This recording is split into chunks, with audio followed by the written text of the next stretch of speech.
성경에서 가장 유명한 구절을 꼽으라면 아마 요한복음 3장 16절이겠죠? 우리 한번 같이 한번 화면을 보면서 외우시는 분들도 계실 텐데 같이 한번 읽어볼까요? 시작.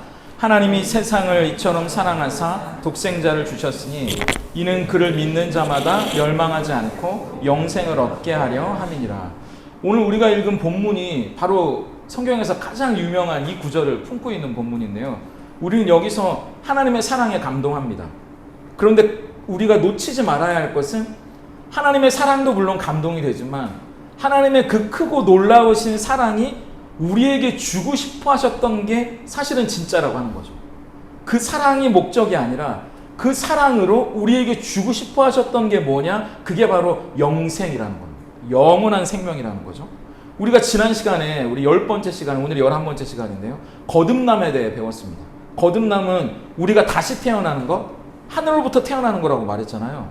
근데 이제 곧 우리 우주도 이제 12월 달에 얼마 안 남았어요. 이제 3달 정도 지나면 드디어 이제 기다리던 생명이 태어나는데, 태어나게만 하고 이제 태어나게 해줬으니까 네가 알아서 살아라, 이렇게 말하는 건 무책임한 부모입니다.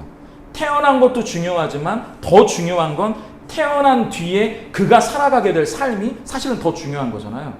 태어나는 건 시작이고요. 이제 태어난 그 생명이 어떻게 살아갈 것인가가 내용입니다. 그 내용이 뭐냐? 태어나는 것은 거듭남이고요. 그리고 그 태어난 생명이 거듭나서 어떻게 살아갈지 그 내용의 빈칸이 영생이라는 거죠. 그래서 요한복음의 순서는 거듭남 이후에 영생을 이야기하고 있는 겁니다. 기독교의 개념들이 많이 희화화되고 있는 시대인데요. 구원이라는 너무 좋은 개념은 구원파 때문에 사람들이 우스꽝스럽게 생각하고, 영생은 영생교 때문에 또 사람들이 우스꽝스럽게 생각하는데, 영생이 뭔가 사람들이 일견 생각할 때는 말 그대로 영원한 생명. 그런데 우리가 이 영생을 단순히 영원한 생명, 길이적으로 무한대로 영원히 죽지 않고 산다는 의미가 아닙니다. 이 성경에서 말하는 영생은. 만약 죽지 않고 영원히 산다는 의미만 있으면 지옥에서도 영생하는 거잖아요. 맞죠? 지금같이 실수하고 후회하고 혈기나 감정도 어쩌지 못하고 내가 악하게 살 수밖에 없는 이 삶이 무한대로 지속된다면 우리는 이 영생에 무슨 의미를 부여할 수 있을까요? 어떤 영화를 봤는데요. 천사가 어떤 사람의 소원을 들어주는데 이 사람의 소원이 영원히 사는 거였어요. 그래서 그 소원을 들어줬거든요. 영원히 사는 축복을 줬습니다. 근데 나중에 몇천 년이 지난 뒤에 이 천사가 그 사람이 과연 잘 살고 있는지 찾아갔는데 이 사람이 그렇게 말하는 거예요. 당신이 나에게 빌어준 영생의 축복은 알고 보니까 저주였다고. 차라리 나에게 안식을 달라고 부탁합니다. 차라리 내가 죽을 수 있는 죽음을 선물해 달라고 이야기하는 거죠. 우리가 이 상태로 영원히 산다면 그건 축복이 아니라 저주입니다. 영원히 사는 것, 시간적으로 무한하게 사는 것, 죽음을 보지 않는 것, 그건 성경이 말하는 영생이 아니라는 거죠. 그럼 영생이 뭘까요? 제가 지난주에 책을 읽었는데 존 오트버그의 인생, 영생이 되다라는 책이었거든요. 거기 보니까 이렇게 이야기하더라고요. 우리 파란 글씨를 한번 읽어볼까요? 함께 읽습니다. 시작. 사람의 영생은 죽음 이후에 시작되는 것이 아니라 하나님이 구속의 은혜로 그를 어루만져 그분의 나라에서 그분과 상호작용하는 삶으로 이끌어주시는 순간에 시작된다. 이분의 책에 이렇게 얘기하는 거예요. 마치 택시를 타고 가면서 목적지에 다다른 것처럼. 다 왔나요? 이제 다 왔나요? 승객이 물어보는 거예요. 다 왔습니까? 근데 마치 우리는 영생을 이렇게 생각한다는 거죠. 지금 살면서 죽음 이후에 영생이 시작된다고 생각하고, 다 왔나요, 하나님? 이제 영생이 시작되는 순간이 다 왔나요? 계속 물어본다는 거예요. 60이 되고 80이 되면 그때가 다 왔나요? 근데 그게 아니라는 거죠. 영생은 우리가 거듭나서 하나님의 생명으로 다시 태어난 그 순간 우리에게로 오는 것이라고 이야기하는 겁니다.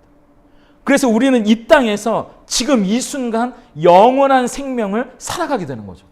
죽고 난 뒤에 시작되는 게 영생이 아니라 예수 그리스도로 거듭난 생명이 이제 이 땅에서 아까 이야기했던 거듭난 태어난 생명이 어떻게 살아갈 것인가 채워지는 그 빈칸의 내용이 영원한 삶이라고 하는 겁니다. 아까 우리가 찬양 불렀던 것처럼. 그래서 예수님은 성경에서 유일하게 영생은 이것이다 라고 명료하게 정의 내린 구절을 우리에게 말씀해 주셨는데요. 우리 요한복음 17장 3절을 우리 같이 한번 읽어볼까요? 함께 읽습니다. 시작. 영생은 곧 유일하신 참 하나님과 그가 보내신 자 예수 그리스도를 아는 것이니이다. 여기 보면 영생은 죽고 난 뒤에 영원히 사는 것이다. 멸망하지 않고 죽음을 보지 않는 것이다. 이렇게 이야기하는 것이 아니라 예수님이 직접 영생은 하나님과 예수님을 아는 것이다. 이렇게 이야기를 하는 거죠. 성경에서 안다는 건 기네스코, 관계를 맺다는 의미입니다. 결혼한다 이런 뜻이거든요. 그러니까 결혼해서 남자와 여자가 남편과 아내가 가장 친밀하게 사귀어 살아가는 것처럼 하나님과 예수 그리스도 안에 있는 생명의 기쁨, 그분을 알고 그분 안에서 이 세상을 과연 어떻게 살아갈 것인지 전혀 다른 차원의 삶이 시작되는 것, 그것을 성경은 영생이라고 부르는 거죠. 영원한 삶이라고 부릅니다. 그래서 네 가지의 제가 정리를 좀 해드릴게요. 첫 번째, 영생은요, 시간의 개념이나 양적인 개념이 아니고요, 차원의 개념입니다. 세상의 삶을 산다는 의미가 아니라 이제 하늘의 삶을 산다는 의미죠. 차원이 달라진다는 거, 우리의 삶이. 그리고 두 번째, 첫 번째, 질적인 개념입니다. 시간이 무한되고 양적으로 오래 산다는 의미가 아니라 우리의 삶의 차원이 달라진다는 것이고 질적으로 깊어진다는 의미예요. 우리가 그냥 다른 사람들이 슬퍼하는 것에 똑같이 슬퍼하고 다른 사람들이 좋아하는 것에 똑같이 기뻐하는 삶이 아니라 다른 사람들은 슬퍼하는 삶이지만 우리는 기뻐할 수 있고 다른 사람들은 자랑하는 삶이지만 우리는 그것을 초계처럼 버릴 수 있는 예수 그리스도의 생명 안에서 이 세상 사람들과는 전혀 다른 질적인 삶을 살아가는 것, 그것이 우리가 이 땅에서 살아가는 영생이라고 하는 겁니다.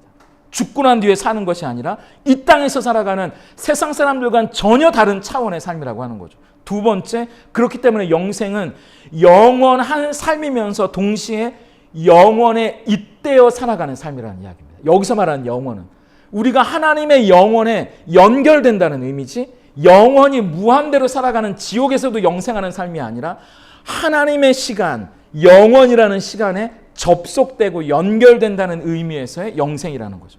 그래서 영원은 세 번째, 하나님의 세계를 의미합니다. 사람의 삶이 아니고요, 하나님의 세계 속으로 우리가 들어가는 거죠. 그리고 네 번째, 아까 이야기한 대로 영생은 죽어서 가는 삶, 죽어서 시작되는 삶이 아니라 예수 그리스도로 거듭나 다시 태어난 생명을 가진 사람이 지금 거듭난 우리에게로 오는 삶이에요. 그래서 예수님이 아까 우리가 14절을 읽었는데요. 눈으로 보시면 여러분 성경에 12절과 13절에 나는 위에서부터 아래로 내려온다 이런 표현을 쓰거든요. 영생은 저 하늘의 삶이 이 땅에 우리에게로 내려와 우리가 그 삶을 살아가게 만드시는 겁니다. 그래서 예수님이 저 하늘의 높고 높은 보좌를 버리고 이 땅에 낮고 낮은 우리 가운데로 오셨다는 거예요. 하나님의 나라를 가지고 하나님의 삶을 가지고 전혀 다른 차원의 삶을 가지고 우리에게로 오셨다는 겁니다.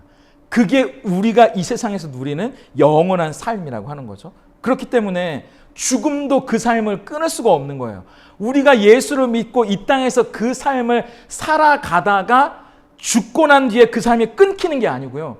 우리 로마서 8장 39절 말씀을 같이 한번 읽어볼까요? 함께 읽습니다. 시작. 높음이나 깊음이나 다른 어떤 피조물이라도 우리를 우리 주 그리스도 예수 안에 있는 하나님의 사랑 안에서 끊을 수 없으리라. 우리가 이 땅에서 시작된 그 영원에 연결된 삶, 하나님의 생명과 기쁨 안에서 살아가는 그 삶을 누리다가 죽음을 맞이하더라도 그 죽음이 그 삶을 중단시킬 수 없다는 거예요. 이제 우린 죽고 난 뒤에도 그 삶을 계속 살아가는 겁니다.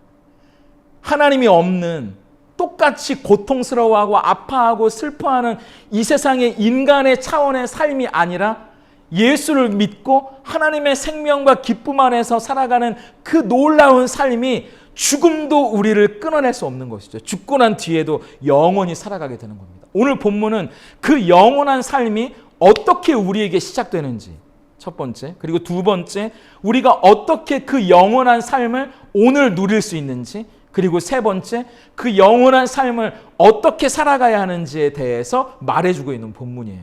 첫 번째, 그럼 우리 한번 볼까요? 영원한 삶이 어떻게 시작되는지, 영생이 어떻게 시작되는지 우리 한번 보겠습니다. 우리 요한복음 3장 14절과 15절 말씀을 같이 한번 읽어볼까요? 함께 읽습니다. 시작. 모세가 광야에서 뱀을 든 것 같이 인자도 들려야 하리니 이는 그를 믿는 자마다 영생을 얻게 하려 하심이니라. 영원한 생명, 그 하나님의 기쁨과 생명 안에 살아가는 이 땅에서 그 삶이 거듭난 자에게 주어진다고 했는데 그 삶이 어떻게 주어지는지 예를 들면서 예수님이 끌고 오시는 본문이 뭐냐 하면 모세가 광야에서 뱀을 든 것 같이 인자도 들려야 하는데 그것을 믿는 자에게 그 삶이 주어진다 이렇게 말하는 겁니다. 이게 무슨 말이냐면 민수기를 인용하는 거거든요. 길게 제가 가져오긴 했는데 민수기 말씀 21장 4절부터 9절까지의 말씀이에요. 제가 읽어드릴게요. 백성이 호르산에서 출발하여 홍해길을 따라 에돔 땅을 우회하려 하였다가 길로 말미암아 백성의 마음이 상하니라. 이게 무슨 말이냐면 하나님이 이제 출애굽한 이스라엘 백성을 가나안으로 이끄시는데 그 이스라엘 백성이 에돔 땅을 그냥 지나서 가면 굉장히 빨리 가거든요. 근데 에돔의 왕이 이스라엘 백성이 자기 땅을 지나가는 걸 거절했어요.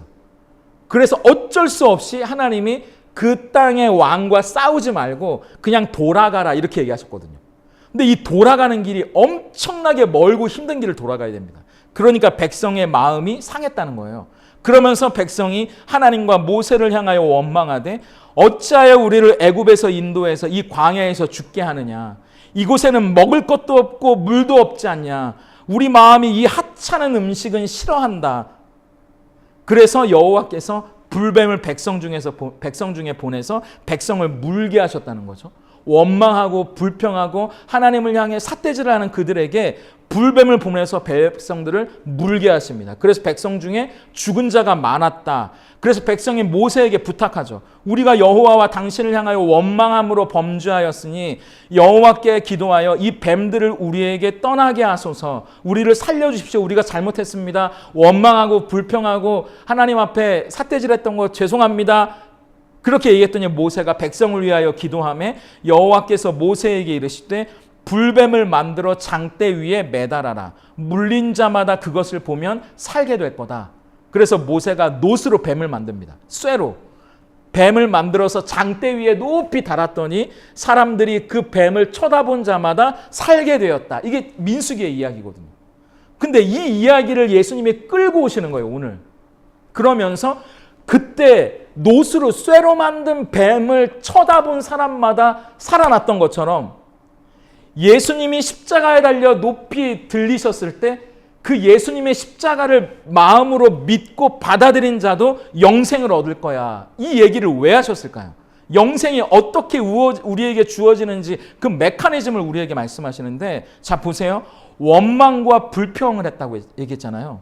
원망과 불평을 했다는 건 이들이 하나님을 믿지 않았다는 얘기입니다. 하나님이 이들의 인생 가운데 가지고 있었던 뜻을 신뢰하지 못했다는 거예요. 그냥 지금 힘들고 아프고 고생스러우니까 그냥 하나님이 원망스럽고 불평하는 거죠. 하나님을 신뢰할 수 없는 거예요. 근데 왜 그랬냐 하면요. 사실 에돔 땅을 그냥 지나가기 전에 하나님이 홍해를 가르셨고 이방의 모든 민족들이 여호와 하나님이 이스라엘 민족과 함께함을 들고 두려워 떨었더라 이런 장면이 있습니다. 성경에. 그러니까 에돔 왕이 무서웠던 거예요. 이들이 하나님과 함께한다는 게. 그래서 우리의 땅을 지나가다가 우리 백성이 하나님을 믿는 이스라엘 민족과 접촉을 하면 혹시 개종을 하지 않을까? 저 사람들 따라가지 않을까? 이런 걱정에 우리 땅 못 지나가 이렇게 얘기했던 겁니다. 근데 에돔이 어떤 족속이냐 하면 에서와 야곱. 원래 형제였던 야곱은 이스라엘의 조상이고 이 에서는 에돔의 조상이잖아요. 근데 이 에돔 민족이 이스라엘 민족과 싸우게 돼서 하나님의 덕을 가리울까 봐 하나님이 그 땅을 그냥 지나가게 하실 수도 있었지만 돌아가라고 말씀하시거든요. 그러니까 하나님의 선한 뜻이 있었어요. 이스라엘 민족을 지키시고 굳이 싸우지 않게 해서 돌아가게 하신, 힘들지만 돌아가게 하시면서 그들을 연단하시는 뜻이 있었는데 그들은 그걸 신뢰하지 못했다는 겁니다. 그냥 지금 고생스럽고 힘들고 고통스러우니까 그게 원망스러웠던 거죠. 그게 불평이 됐던 겁니다. 근데 사실 우스꽝스러운 방법이잖아요. 하나님이 무슨 약을 주셨다거나 약초를 주셨다거나 이러면 우리가 조금 그걸 받아들이기 쉬웠을 텐데, 쇠로 뱀을 만들어서 그걸 높이 장대 위에 들고 그걸 쳐다보는 자가 살 거다. 이거 사실은 되게 우스꽝스러운 방법이거든요. 여러분 같으면 차라리 약을 주시거나 약초를 주셔서 그걸 먹어서 우리가 낫는다면 우리의 머리로 이해가 되잖아요. 근데 쇠로 만든 뱀을 높이 들고 쳐다보면 산다는 게 되게 우스꽝스럽잖아요, 이 방법이. 근데 사실 이 놋뱀에는 아무런 능력이 없습니다. 우리 히스기야 이야기를 한번 볼까요? 열왕기하 18장 3절과 4절 말씀인데요. 함께 읽습니다. 시작. 히스기야가 그의 조상 다윗의 모든 행위와 같이 여호와께서 보시기에 정직하게 행하여 그가 여러 산당들을 제거하며 주상을 깨뜨리며 아세라 목상을 찍으며 모세가 만들었던 놋뱀을 이스라엘 자손이 이때까지 향하여 분향함으로 그것을 부수고 느후수단이라 일컬었더라. 실제로 놋뱀을 보니까 살아나니까 사람들은 그 놋뱀에 무슨 능력이 있는 줄 알고 그것을 우상처럼 섬겼다는 거예요. 수백 년간 신전에 모셔놓고 그것을 신주단지처럼 모시면서 거기에 치성을 드리고 거기에 능력이 있는 것처럼 믿었다는 겁니다. 근데 여러분 보는 것처럼 그걸 히스기야가 부숴버리거든요. 이건 아무 능력도 없어. 이건 아무것도 아니야. 하나님의 은혜와 사랑이 빠진 놋뱀은 우상에 불과합니다. 중요한 건 이 놋뱀, 여기에 능력이 있다는 게 아니라 이것을 쳐다보느냐 쳐다보지 않느냐, 우스꽝스러운 방법이긴 한데 중요한 건 하나님의 방법, 하나님의 은혜와 사랑을 신뢰하느냐 신뢰하지 않느냐, 하나님은 그걸 시험해보고 싶으셨다는 거예요. 놋뱀을 통해서, 말도 안 되는 우스꽝스러운 방법을 통해서. 우리도 연인끼리 사랑의 관계를 시작하면서 여러분도 생각해 보세요. 직장에서 어떤 동료와 관계를 시작하면서 아니면 어떤 친구를 사귈 때 제일 먼저 하는 게 뭐냐 하면 내가 믿을 만한 사람이냐 합니다. 그리고 나를 믿어주는 사람인가? 나를 믿지도 않고 내가 믿을 만한 사람도 아닌데 어떻게 그 사람과 친구를 해요? 조금 지나면 뒤통수 칠 게 뻔한데 어떻게 그 사람과 사랑을 시작합니까? 어떻게 그 사람과 친구를 할 수 있어요? 그게 관계의 첫 번째 시작이라는 거죠. 믿음이 관계의 가장 중요한 시작입니다. 관계를 시작하는 데 있어서 하나님과의 관계도 마찬가지예요. 우리가 하나님과 관계를 시작할 때도 하나님은 우리에게 믿음을 요구하시는 겁니다. 너 나 믿냐? 진짜 나 믿냐? 그게 전제되지 않는 관계는 이용하는 관계고 언제든지 우리가 하나님을 뒤통수 칠 수 있는 관계라는 겁니다. 그건 진짜 관계가 아니에요. 진짜 사귐이 아니라는 이야기입니다. 여러분의 삶의 친구, 동료, 연인을 생각해 보세요. 믿지 않고 하는 관계가 피상적이라는 건 여러분이 누구보다 잘 아시잖아요. 그래서 오죽하면 아브라함을 믿음의 조상이라고 부르는데 그 믿음의 조상 아브라함을 부를 때 그를 부르시는 시작이 뭐였는지 창세기 12장 1절 우리 같이 읽어보겠습니다. 시작. 여호와께서 이르시되 너는 너의 고향과 친척과 아버지의 집을 떠나 내가 내게 보여줄 땅으로 가라. 한 사람을 택해서 그 사람을 통해 이 땅에 하나님의 민족을 이루고 하나님과 친밀한 사귐을 시작하시는, 하나님과의 관계를 시작하시는 방법이 뭐냐고요. 똑같아요. 제가 말씀드렸잖아요. 이미 보여주신 땅이 아니고 보여주실 땅입니다. 못 본 땅이에요. 무조건 떠나라는 겁니다. 이걸 어떻게 설명하는 겁니까? 제가 바이블 128부 때 말씀드렸잖아요. 나 믿냐? 그거잖아요. 너 나 믿니? 너 나랑 진짜 이 관계를 시작할 수 있겠냐? 그걸 물어보시는 거예요. 밤하늘을 보여주시죠. 새까만 밤하늘을 보여주면서 아브라함에게 프로포즈 하십니다.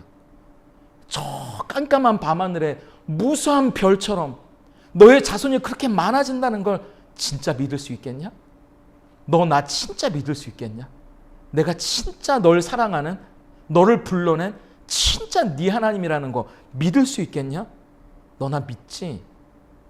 여러분, 관계는 그렇게 시작됩니다. 진짜 관계는. 그때부터 하나님은 나에게 전부가 되거든요. 그분의 음성이 그래서 중요해집니다. 왜? 난 모든 걸 걸었으니까요. 내가 그분께 모든 걸 걸면 그분의 음성이 중요해집니다. 그분과의 관계가 중요해져요. 왜? 모든 걸 걸었으니까요. 믿음은 그런 거예요. 다 거는 겁니다. 다 거는 거예요. 내가 다 걸지 않으면 내가 뒤에 숨긴 것의 소리를 듣게 돼 있습니다. 그리고 앞에 있는 그 사람과 관계를 맺고 있는 것 같지만 정작 내가 믿고 있는 건 내가 등 뒤로 숨기고 있는 그것이기 때문에 그 사람이 내 시야에서 사라지면 슬그머니 내 등 뒤에 숨긴 것들을 꺼내보게 되어 있습니다. 그게 돈이든 자식이든 내 건강이든 내가 붙들고 다 걸지 않았던 그것을 꺼내보게 되어 있고 그것의 음성을 듣게 되어 있어요. 그것에 귀를 기울이게 되어 있단 말입니다. 여러분의 인생을 생각해 보세요. 다 걸지 않으면 우리가 숨긴 것들을 꺼내보는 순간이, 우리가 숨긴 것들의 소리를 듣게 되는 순간이 찾아온다는 거죠. 그런데 믿음은 그런 게 아닙니다. 믿음은 다 거는 거예요. 전부를 거는 겁니다. 그렇기 때문에 그분의 음성이 중요한 거예요. 내가 숨긴 게 없거든요. 내가 남긴 게 없거든요. 그렇기 때문에 내가 다 건, 내 인생을 건 그분의 음성이 나에겐 중요하고 그분의 모습이 나에게 중요해지는 겁니다. 그분만이 내 앞에 있기 때문이죠. 내 아의 인생 모든 것을 그분에게 걸었기 때문이에요. 그게 진짜 믿음입니다. 그게 진짜 관계가 시작되는 거예요. 그러면 그분과 함께가 되는 겁니다. 레리 크랩의 하나님을 신뢰한다는 것이라는 책에 제가 되게 좋아하는 구절이 나오거든요. 우리 한번 파란 글씨를 같이 한번 읽어볼까요? 함께 읽습니다. 시작. 최고의 선은 우리가 기대하는 대로의 하나님이 아니라 있는 그대로의 하나님을 누리는 것이라는 진리다. 진짜 기독교의 주장에 의하면 자기 안위를 기대하는 순진한 신뢰에서 진짜 하나님을 경외하는 지혜로운 신뢰로 바뀌는 전환이 일어나야 한다. 이게 진짜 하나님을 신뢰하는 거라는 거예요. 내가 기대하는 하나님을 만들어 놓는 게 아니라 있는 그대로의 하나님을 신뢰하는 법을 배워가는 것.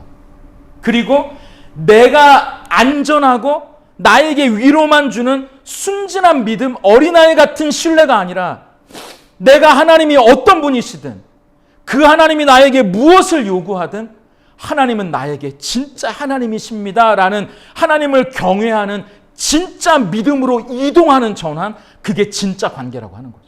그게 진짜 믿음입니다. 그렇기 때문에 요한복음 3장 16절이 그 문맥에서 나오는 거죠. 우리 같이 한번 읽어볼까요? 함께 읽습니다. 시작. 민수기에서 그랬던 것처럼 이어서 시작. 하나님이 세상을 이처럼 사랑하사 독생자를 주셨으니 이는 그를 믿는 자마다 멸망하지 않고 영생을 얻게 하려 함이니라. 우리가 중요하게 봐야 할 건 물론 하나님의 사랑도 있지만 그 하나님의 사랑이 우리의 삶 가운데 무엇을 주고 싶어 하시느냐입니다. 아까 이야기했던 것처럼 민수기에서 모세가 놋뱀을 들었을 때 그것을 믿는 자마다 살았던 것처럼 또 16절 하나님이 세상을 얼마나 사랑하셨는지 그 아들을 우리에게 주셨다는 걸 믿는 자마다 육체의 생명이 아니라 이번에는 영원한 생명, 하나님의 생명과 기쁨 안에 살아가는 전혀 다른 차원의 삶, 이 세상의 사람들과는 전혀 다른 하나님의 나라를 살아가게 될 것이다. 이걸 신뢰하니? 내가 진짜 하나밖에 없는 아들을 너에게 줬다는 것, 이것을 진짜 신뢰하냐? 하나님이 내가 너에게 모든 걸 걸었다는 걸 진짜 믿냐? 나는 너에게 모든 걸 걸었어. 너는 나에게 무엇을 걸겠냐? 너는 나에게 어떤 믿음을 보여주겠냐? 그게 하나님과의 관계의 시작이라는 거죠. 그 관계가 시작돼야 그 관계 속에서 살아가는 삶이 영원한 생명이기 때문에 영생이 그래서 시작될 수 있는 거예요. 믿지 않으면, 받아들이지 않으면 영생은 시작될 수 없어요. 여러분은 세상 사람들과 똑같은 차원의 삶을 살아갈 수밖에 없어요. 그래서 그 목적이 뭐냐? 17절 이렇게 이어지는 거죠. 함께 읽습니다. 시작. 하나님이 그 아들을 세상에 보내신 것은 세상을 심판하려 하심이 아니요 그로 말미암아 세상이 구원을 받게 하려 하심이라. 우리에게 구원을 주시려고 그 영원한 삶으로 우리를 초대하시려고 우리에게 그 사랑을 주셨다는 거죠. 저도 이 어렸을 때 친구네 집에 가면 저희 집은 맨날 막 먹을 것도 별로 없고 가난했기 때문에 근데 저희 반에 되게 잘 사는 친구네가 있었거든요. 그 친구네는 2층 집에 살았고요. 그리고 집에 가면 진짜 텔레비전 드라마에 나오는 그런 삶을 사는 거예요. 근데 그 친구 아빠가 그 외신 기자셨는데 그 집에 가면 너무너무 부러운 거예요. 그 집 식탁이 너무 부럽고요. 그 화목한 분위기도 너무 부럽고, 그런데 그것과는 비교할 수 없는 성부, 성자, 성령, 삼위의 하나님이 누리는 그 잔치와도 같은 기쁨, 거기로 우리를 초대해 주신다는 거죠. 여기 네 자리도 있어. 그 이야기를 하시는 겁니다. 그렇기 때문에 18절 우리 한번 같이 읽어볼까요? 자, 그를 믿는 자는 심판을 받지 아니하는 것이요 믿지 아니하는 자는 하나님의 독생자의 이름을 믿지 아니함으로 벌써 심판을 받은 것이니라. 자, 보세요. 믿지 않은 사람은요, 죽어서 심판을 받는 게 아니라니까요. 이미 심판을 받았다고 얘기하잖아요. 영생도 마찬가지예요. 심판도 이제 시작되는 거고요. 영원한 삶도 지금부터 시작되는 거예요. 믿지 않는 사람은 지금처럼 살아가는 겁니다. 어떤 삶? 하나님과 예수님과 함께 그분의 생명에 잇대어 그분이 주시는 기쁨 안에 살아가는 삶이 아니라 여전히 내가 주인인 채 뒤죽박죽 엉망진창인 삶을 계속 살아가는 거죠. 그게 이미 심판을 받은 겁니다. 이미 영생도 심판도 우리가 그 사랑을 받아들이느냐 받아들이지 않느냐, 그 진실한 관계 가운데 우리가 하나님과의 사귐 속으로 들어가느냐 들어가지 않느냐로 이미 시작된다고 하는 거죠. 그래서 예수님이 요한복음 10장 10절에 이렇게 말씀하셨잖아요. 같이 읽어볼게요. 시작. 도둑이 오는 것은 도둑질하고 죽이고 멸망시키려는 것뿐이요 내가 온 것은 양으로 생명을 얻게 하고 더 풍성히 얻게 하려는 것이라. 만약에 생명이 우리가 거듭나는 것, 태어나는 것이라면 생명을 얻게 하는 것이다, 이렇게 끝내면 되잖아요. 내가 온 것은 양으로 생명을 얻게 하려는 것이다 라고 끝내면 되는데, 뒤에 말씀하시잖아요. 생명을 얻게 하고 거듭나는 것 이후에 더 풍성히 얻게 하려는 것이다. 거듭난 것으로 다시 태어나는 것으로 끝나는 것이 아니라 다시 태어난 그 자에게 저 하늘의 기쁨과 생명을, 저 하늘의 영원한 삶을 그에게 주기 위해서 내가 이 땅에 온 거다, 그 이야기를 하는 거죠. 그게 제가 제일 처음에 요한복음 첫 번째 시작했을 때 조에 말씀드렸잖아요. 생명과 빛 이야기하면서 하나님 안에 있는 생명, 그 조에, 그 생명에 연결되는 삶, 진짜 기쁨이 뭔지, 진짜 행복이 뭔지, 진짜 이 땅 가운데 사는 것처럼 사는 게 뭔지, 그것을 우리에게 말씀해 주시기 위해 예수님이 오셨다는 거죠. 그걸 믿는 것, 하나님을 믿는 것, 하나님께 우리의 모두를 거는 것, 하나님은 그걸 우리에게 요구하고 계세요. 지금 여러분 하나님을 신뢰하고 계신가요? 여러분의 삶 가운데 하나님이 가장 좋은 계획을 가지고 계신다는 것, 지금 좀 원망스럽고 불평스럽다고 해도, 돌아가는 것처럼 고통스럽다고 해도 여전히 하나님은 우리의 인생에 가장 선하시는 분이라는 것을 신뢰하시는지, 그 믿음이야말로 하나님과 우리가 맺고 있는 관계를 출발시키는 것이고, 그리고 하나님이 우리에게 주신 가장 아름다운 계획이 바로 예수 그리스도라는 것, 그분 안에서 우리 안에 영원한 생명이 시작되었다는 것, 그것을 믿고 세상에 믿지 않는 사람과는 전혀 다른 차원의 삶, 하나님이 주시는 생명과 기쁨 안에 살아가는 삶이 저와 여러분의 삶이 될 수 있기를 예수님의 이름으로 축복합니다. 그리고 두 번째, 그 영원한 삶을 지금 우리는 어떻게 누리게 되는가? 우리 요한복음 3장 16절 말씀을 다시 한번 같이 읽어볼까요? 함께 읽겠습니다. 시작. 하나님이 세상을 이처럼 사랑하사 독생자를 주셨으니 이는 그를 믿는 자마다 멸망하지 않고 영생을 얻게 하려 함이니라. 이걸 이 헬라어로 바꾸면 이렇게 되는데요. 제가 조금만 아는 척을 할게요. 헬라어 잘 안 쓰는데, 후토스 가르 에가페세.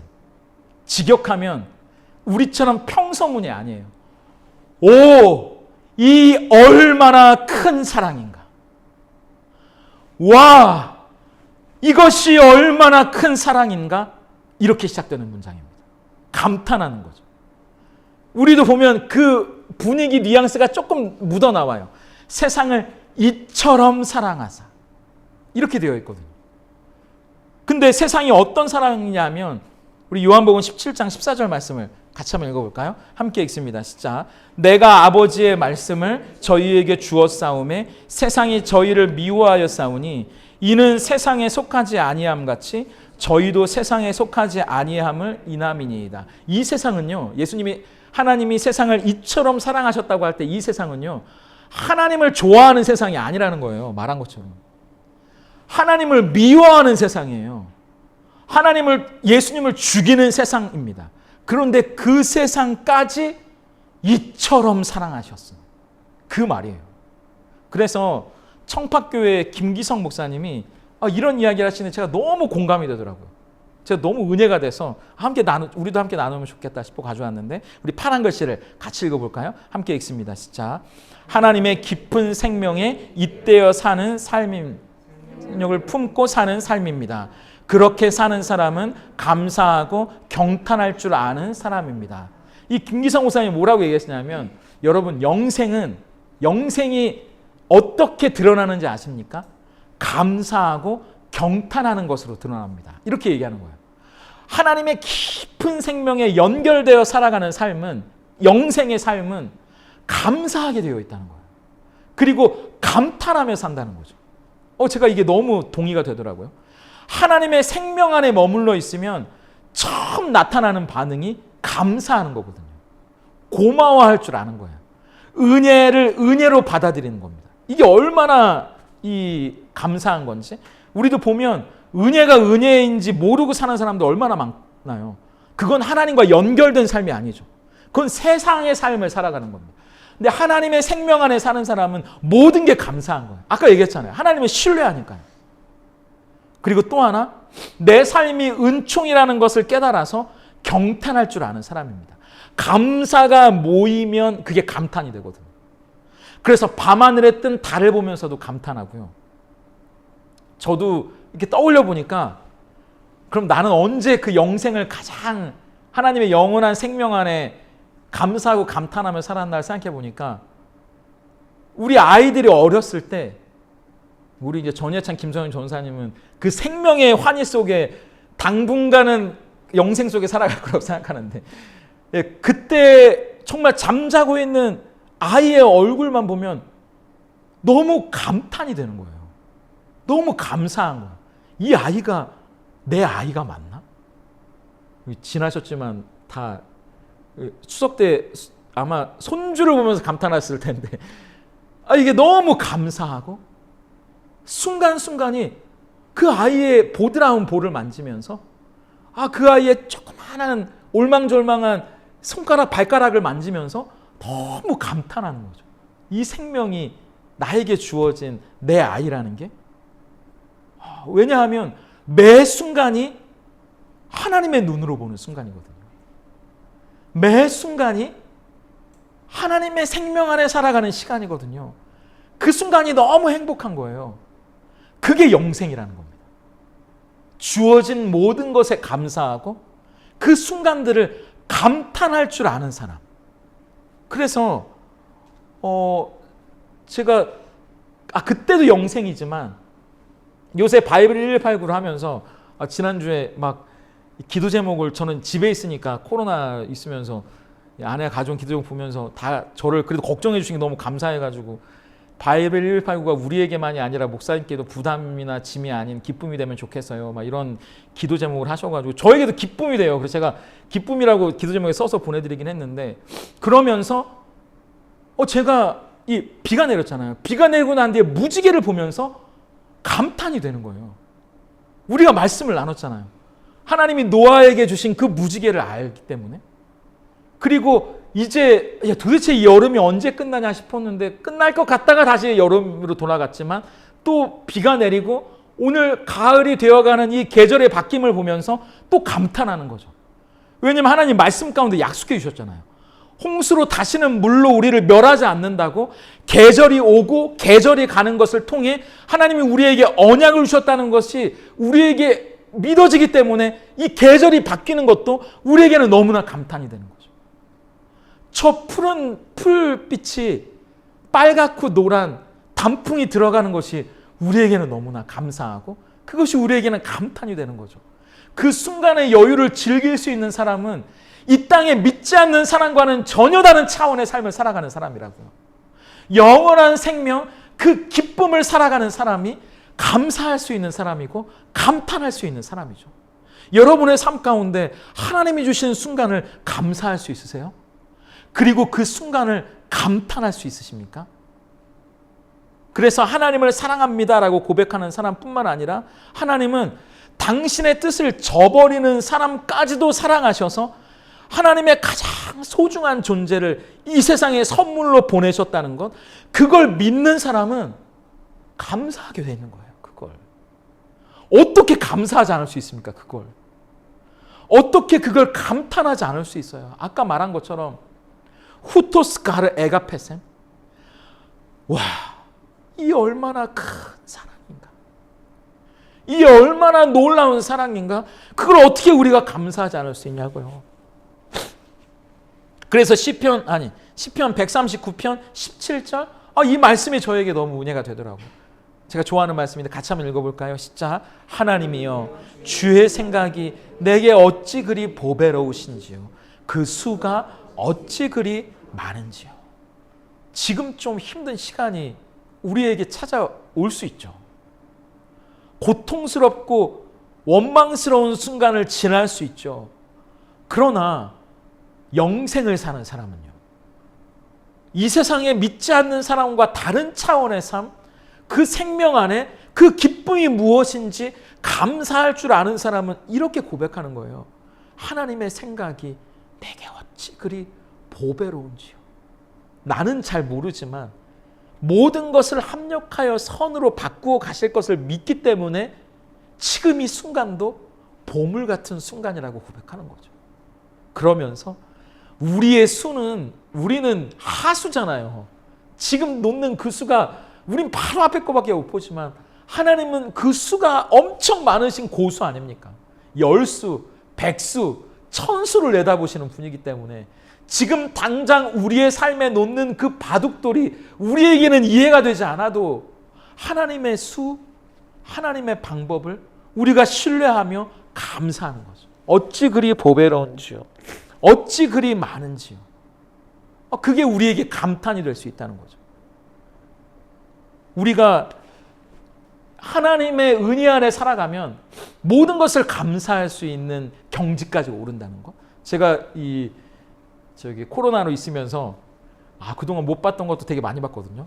OTT 막 이런 것도 엄청, 드라마도 많이 보고 싶었던 거. 맨날 저는 뉴스로만 이렇게 보고 되게 아는 척 하거든요. 본 것처럼. 근데 이제 그걸 실제로 보는데 제가 봤던 것 중에 흑백 요리사, 요새 핫한 프로그램 아십니까? 넷플릭스. 근데 이 이제 요리사들이 요새 워낙 이 경영 프로그램이 많으니까 요리사들이 자기의 요리를 이제 만들어요.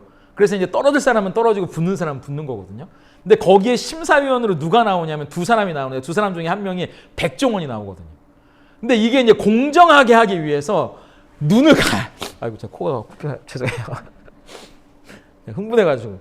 이 백종원이 까만 천으로 눈을 가려요. 음식을 만드는 것도 안 보여주고요. 음식이 어떻게 생겼는지도 안 보여줍니다. 공정하게 하기 위해서. 그래서 참가자 두 사람이 딱 나오면 눈을 가리고 들어온 채로 입을 벌리세요. 그러면 거기다 넣어줘요. 이렇게 숟가락으로. 그러면 이 참가자들이 뭘 기다리냐면요. 이게 인터뷰란 제가 너무 놀랬던 게, 그 입을 딱 먹고, 제 음식을 먹고, 백종원 선생님이 이 한마디를 해주길 전 기다려요. 아따. 이걸 기다린다는 거예요. 아따, 이걸 기다린다는 거예요. 아따, 신기하구만. 아따, 맛있네. 이걸 기다린다는 거예요. 감탄하기를 기다린다는 거예요. 그럼 나를 인정해 준다는 거잖아요. 저희 아내가 음식을 딱 해놓고 하루는 저한테 그런 얘기를 하더라고요. 제가 먹고 난 다음에 저도 모르게 맛있으면 하는 감탄이 있대요. 이야, 막 이런 감탄이 있대요. 그럼 아내는 음식을 해놓고 저의 반응을 기다리는 거예요. 이야 하면 맛있다는 거잖아요. 자기가 만든 걸. 제가 감탄하면, 백종원이 아따 하면 그거는 인정해 준다는 거거든요. 마찬가지예요. 하나님이 우리의 삶 가운데 만들어 놓으신 모든 것들, 우리의 인생 가운데 여러분에게 주신 모든 것들에 여러분이 감탄하면요, 그건 하나님께 최고의 영광을 돌리는 거예요. 하나님을 인정하는 거거든요. 하나님이 하신 일들은 선하시고 나에게 최고라는 것을 하나님께 최고의 영광을 올려드리는 거예요. 그렇기 때문에 가장 큰 감사와 경탄이 뭘까요? 로마서 5장 8절 말씀 우리 같이 한번 읽어볼까요? 함께 읽습니다. 시작. 우리가 아직 죄인 되었을 때 그리스도께서 우리를 위하여 죽으심으로 하나님께서 우리에 대한 자기의 사랑을 확증하셨느니라. 이게 요한복음 3장 16절이잖아요.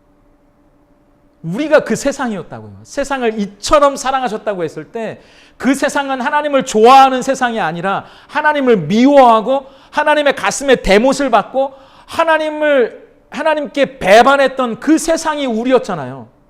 그런데 우리가 죄인이었을 때 예수님이 우리를 위해 죽으심으로 하나님이 우리를 얼마나 사랑하시는지 그것을 확증하셨다.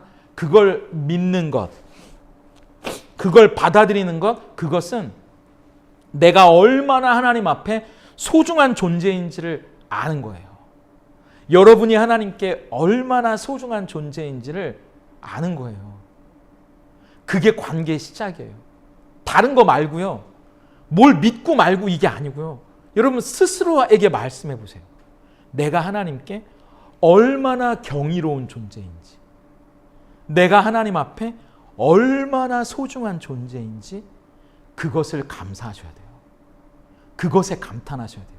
다른 거 말고요. 지금 이 순간 하나님이 가장 원하시는 건 하나님의 눈앞에 여러분이 얼마나 소중하고 얼마나 경이로운 존재이고 놀라운 존재인지 그것을 감사하고 감탄하는 것, 거기서부터 관계가 시작됩니다.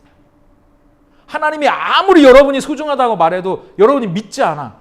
그럼 관계가 시작이 안 된다니까요. 그건 영생이 시작될 수 없어요. 내가 안 믿는걸요. 여러분이 남자친구가 아니면 여러분의 여자친구가 아무리 사랑한다고 고백을 하는데 그 고백을 믿지 않으면 무슨 수로 그 관계가 시작됩니까? 어떻게 결혼 안 되죠. 그걸 받아들여야 내가 진짜 저 사람에게 소중한 존재구나. 진짜 저 사람은 나를 사랑하는 거 맞구나. 그걸 받아들여야 관계가 시작되는 것처럼 하나님이 말씀하신 요한복음 3장 16절에 여러분에게 건네는 말은 다른 거 아니에요. 너 나한테 진짜 소중한 존재야. 너 진짜 나에게 놀라운 존재야. 나에게 귀한 존재야. 그걸 여러분이 진짜 믿으세요? 하나님의 사랑 그거 말고 여러분이 하나님께 그런 존재라는 것을 믿으실 때 그때 감사할 수 있어요.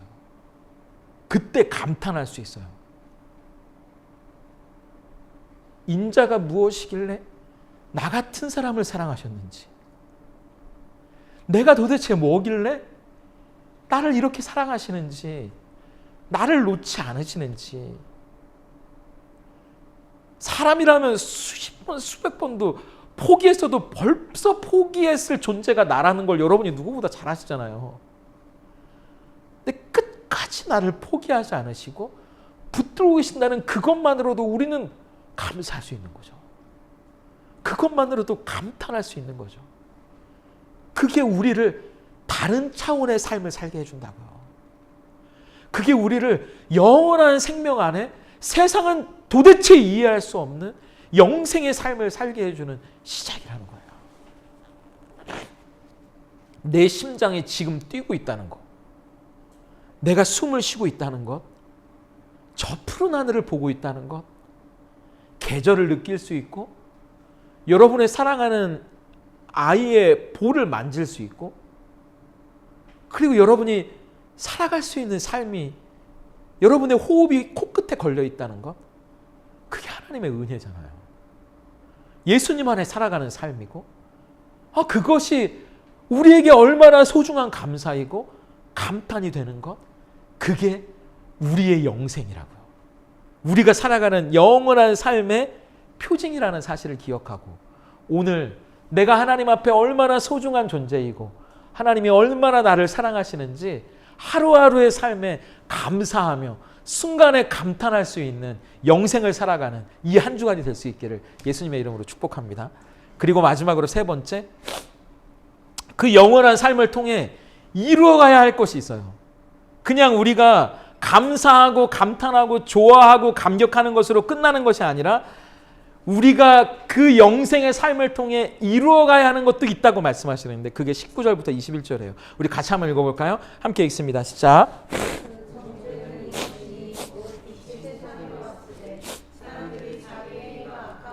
빛보다 어둠을 더 사랑한 것이니라.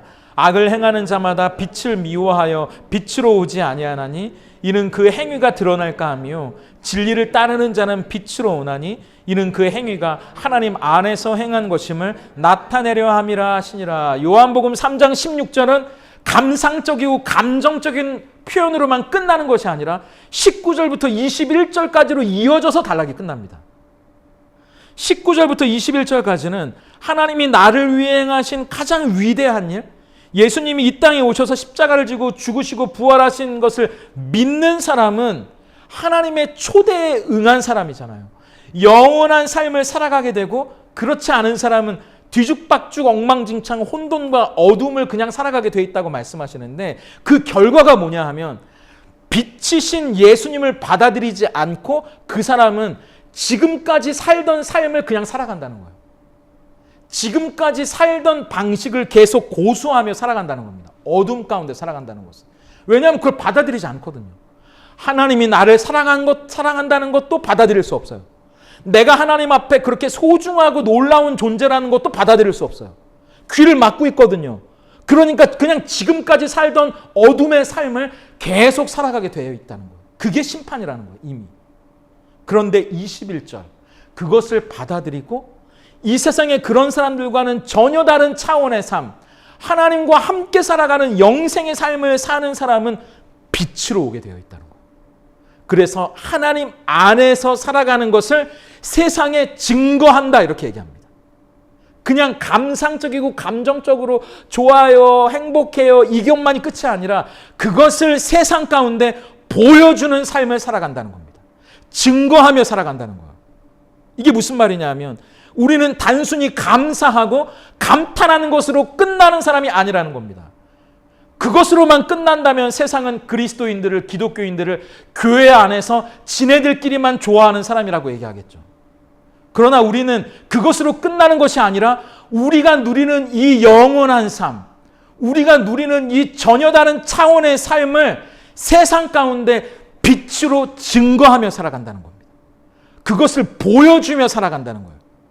이 삶의 능력이 무엇인지를 세상의 사람들에게 보여주는 사람들입니다. 그래서 보세요. 창세기 2장 7절이에요. 같이 읽겠습니다. 시작. 여호와 하나님이 땅의 흙으로 사람을 지으시고 생기를 그 코에 불어넣으시니 사람이 생명이 된지라. 이 땅에 사람을 만드시고 사람을 이 세상에 보내시기 전에 무엇을 하셨냐면 성령을, 생기를 그 코에 부으시고 그를 출발시키세요. 근데 똑같은 장면이 사도행전에 나옵니다. 제자들을 그냥 세상으로 보내지 않으세요. 이 땅에 사람을 만드시고 그 코에 생기를 불어넣으시고 그를 세상에 보내셨던 것처럼 이 땅에 제자들을 보내실 때도 똑같습니다. 같이 읽습니다. 시작. 오직 성령이 너희에게 임하시면 너희가 권능을 받고 예루살렘과 온 유대와 사마리아와 땅 끝까지 이르러 내 증인이 되리라 하시니라. 똑같아요. 하나님의 영, 그 생기를 불어넣어 주시고 우리를 세상으로 보내신다는 겁니다. 그냥 보내시지 않는다는 거예요. 머물러 있으라 이렇게 말씀하시잖아요. 성령이 너희에게 임하시면 그때 너희가 가라 이렇게 말씀하시거든요. 마찬가지예요. 하나님의 생명을 우리에게 주셔요. 그게 먼저입니다. 그리고 그 생명으로 우리가 어떻게 살아가는지 기쁘고 힘을 얻고 그 생명으로 세상을 살리기 위해 보내시는 거죠. 세상의 생명력을 불어넣는 사람으로 이제 우리를 보내신다는 겁니다. 그냥 우리를 기뻐하고 좋아하는 것으로만 끝나는 것이 아니라 이제 여러분이 살아가는 한 주 가운데 여러분이 영생을 살고 있다면 그 영생의 능력으로 세상 가운데 가라고 말씀하시는 거죠. 너희가 빛으로 왔다면 세상에 그 빛을 진리를 따르는 자는 빛으로 오나니 그 행위가 하나님 안에서 행한 것임을 나타내려 함이니라. 세상 가운데 그것을 나타내기 위해 영생의 능력으로 세상 가운데 가라고 말씀하시는 거예요. 거기까지입니다. 세상에서 어떻게 생명으로 살아가고 우리가 빛으로 살아갈 수 있겠어요? 영원한 생명 안에 거해야 우리가 그걸 가지고 가죠. 우리가 영원한 생명 안에 살지 못하면 세상의 빛, 세상의 생명, 그건커녕 똑같이 어두움을 헤매는 자처럼 살죠. 예배를 드려도 똑같아요. 예배가 끝나면 여전히 어둠을 헤매는 자 같이 살면 우리가 어떻게 영생을 살아가는 자라고 말할 수 있겠습니까? 진리를 따르는 자는 빛으로 온답니다. 그 행위가, 그 삶이 하나님 안에서 살아가는 것임을 나타내는 사람이랍니다. 영생을 사는 사람들은요. 예배가 끝났다면 주일이 한 주의 시작인 이유는 이제 월, 화, 수, 목, 금, 토 우리가 세상 가운데 우리가 이 땅을 살아가는 사람들이 아니라 영원한 생명에 연결된 사람이라는 것, 영원한 생명을 살아가는 사람이라는 것을 보여주는 자리로 우리를 보내신다는 거예요. 그건 살아있는 사람만 그런 삶을 살아갈 수 있어요. 그렇기 때문에 우리가 빛이 아니라 이사야 60장 1절은 우리에게 이렇게 말하는 거죠. 이 두 가지의 말씀처럼 하나님은 이렇게 우리에게 말씀하십니다. 같이 읽습니다. 시작. 일어나 빛을 발하라. 이는 내 빛이 이르렀고 여호와의 영광이 내 위에 임하였습니다. 오늘 예배하는 우리에게 말씀하시는 거예요. 일어나라! 빛을 발하라. 이는 네 빛이 아니라 내 빛이 네 위에 임했고 여호와의 영광이 내 위에 있기 때문이다. 그것을 믿느냐? 모세가 뱀을 든 것 같이, 인자가 들린 것 같이 이 말씀을 믿는 자, 그 사람은 영생의 삶을 세상 가운데 살아갈 수 있다고 말씀하시는 거죠. 그것뿐이 아니에요. 시편 27편 1절 말씀도 같이 읽어볼까요? 진짜 여호와는 나의 빛이요 구원이시니 내가 누구를 두려워하리요. 여호와는 내 생명의 능력이시니 내가 누구를 무서워하리요. 이 말씀을 믿는 자, 이 말씀을 믿는 자 또한 여호와가 나의 빛이요 구원이시고 생명의 능력이시니 세상을 두려워하지 않고 무서워하지 않고 세상 가운데 나아갈 수 있다고 말씀하시는 거죠. 그리고 마지막 예수님이 말씀하시잖아요. 8장 12절 말씀 같이 읽습니다. 시작. 예수께서 또 말씀하여 이르시되 나는 생명의 세상의 빛이니 나를 따르는 자는 어둠에 다니지 아니하고 생명의 빛을 얻으리라. 우리가 그리스도 안에 살아갈 때, 그래서 우리는 빛이 아니에요. 하나님이 빛이시고 예수님이 빛이시죠. 그 빛이 우리에게 임해야 우리는 일어날 수 있어요. 넘어져 있지 말고 쓰러져 있지 말고 하나님이 일으켜 세우시는 그 빛이 우리에게 임해야 우리는 일어설 수 있는 거죠. 하나님의 생명 안에 살아가야 우린 다시 일어설 수 있어요. 그게 없다는 말은요, 여러분 생각해 보세요. 여러분 안에 그 빛이 옅어지지는 않았는지요. 여러분 안에 그 빛이 흐릿해지고 있지는 않은지. 여러분 안에, 제 안에 그 예수 그리스도의 빛이, 여호와는 나의 빛이요 구원이시니 세상의 빛이신 예수님이 찬란하게 빛나야 우리도 세상에서 빛날 수 있어요. 내가 빛나는 게 아니라 내 안에 하나님이, 예수님이 그렇게 찬란하게 빛나고 있는지, 우리가 누구를 바라봐야 할지, 누구를 붙들어야 할지, 그래서 그것을 붙들고 바라보는 자마다 예수님의 이 말씀이 우리 가운데 능력으로 임하는 거죠. 마지막 하나 같이 읽어볼까요? 함께 읽습니다. 시작. 너희는 세상의 빛이라. 산 위에 있는 동네가 숨겨지지 못할 것이요 이같이 너희 빛이 사람 앞에 비치게 하여 그들로 너희 착한 행실을 보고 하늘에 계신 너희 아버지께 영광을 돌리게 하라. 우리가 영원한 생명 안에 살아가는 이유, 빛이신 예수님 안에서 진리로 행하는 자마다 그 빛으로 나아오나니 우리의 삶이 하나님 안에 있다는 것을 나타내려 함이라. 그래서 우리는 세상의 빛이라 우리를 통하여 하늘에 계신 아버지께 영광을 돌리게 하는 일들이 우리가 살아가는 이 한 주간의 삶이 될 수 있다면 좋겠습니다. 생명은 죽어가는 걸 살리죠. 빛은 어두움을 밝힙니다. 우리도 이 땅에 살아가면서 나만 겨우겨우 간절히 나만 겨우 빛나는 삶 말고요. 나만 겨우 살아가는, 아둥바둥 살아가는 삶 말고요. 여러분 영원한 생명 안에 있다면, 나만 겨우 꺼지지 않고 빛나는 그런 삶 말고 어두움을 비치는 빛이 되면 얼마나 좋겠습니까? 나만 겨우 아둥바둥 살아가는 생명 그거 말고 죽어가는 곳을 살리는 생명이 되면 얼마나 좋겠습니까? 여러분을 그 빛으로, 그 생명으로 부르셨고 이 세상에 보내기를 원하세요. 이 땅의 어둠을 밝히고 죽어가는 것을 살리는 사람, 그게 영생을 사는 사람입니다. 그 생기가, 그 빛이 여러분한테 임할 수 있기를 바라고, 그래서 예수님이 오셨고, 그래서 예수님을 바라봐야 하고, 예수님이 가지고 오신 그 생명, 그 빛으로 우리가 영생을 살아가는 정말 그 능력으로 이 한 주간을 승리하며 살아갈 수 있기를 예수님의 이름으로 축복합니다. 그래서 제가 지난 한 주간 이 찬송가가 제가 계속 되뇌어지는 거예요. 사실 지난주부터, 코로나 이전부터. 제가 읽어드릴게요. 아까 우리가 같이 찬송했잖아요. 나 이제 주님의 새 생명 얻은 몸, 옛것은 지나고 새 사람이로다.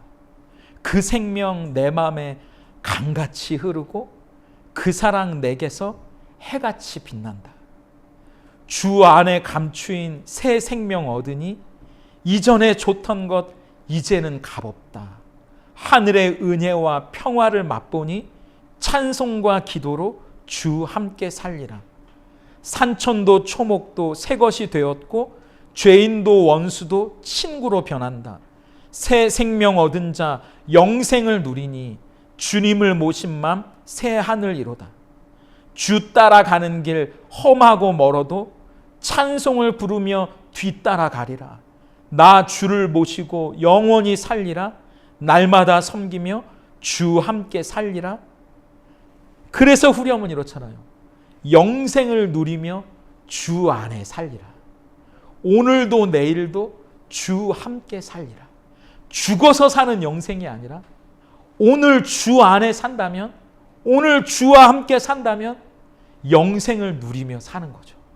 그 삶이 1, 2, 3, 4절 과연 이 삶이 정말 우리의 고백이 되고 있는지 이게 계속 되뇌어지는 겁니다. 이 찬송의 고백이 우리의 고백이 되기를 바라고, 이 찬송의 고백이 정말 우리가 살아가는 이 한 주간의 삶이 되기를 축복해요. 우리 다 같이